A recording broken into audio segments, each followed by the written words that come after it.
Selamünaleyküm uşaqlar. Necəsiz? Bu günlər Karpanikdə bir şey görmüş ha. Onu sizə istəyirəm. Bilmədikləriniz də var. Onları göstərmək istəyirəm.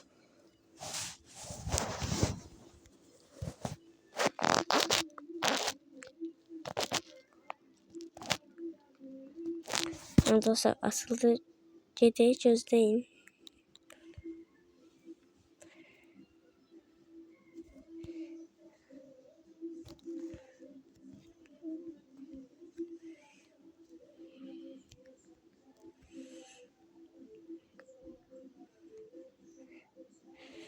Buradan düz gedib dönək.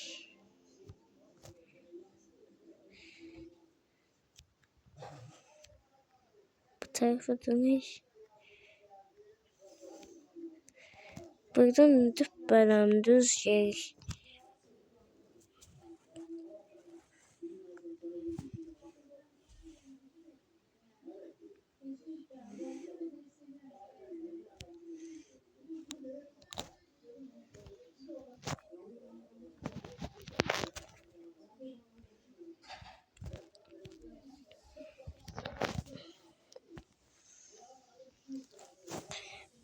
Buradan da gedək biraz. Gedək orada saxlayacağım. Burada da değildi, buradadır. Ben qabağa getdim. Geldiğiniz şu bak buraya geldik. Buradan xoş getməyin maşından. Çünkü burada suya düşəblər maşınımız.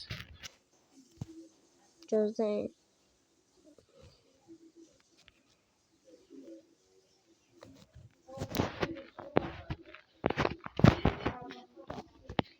Düşəblər gəlirik.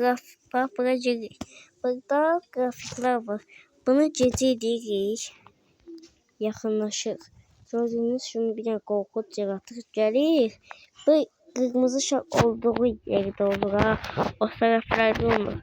Bunu demək istəyirəm sizə. Sağ olun.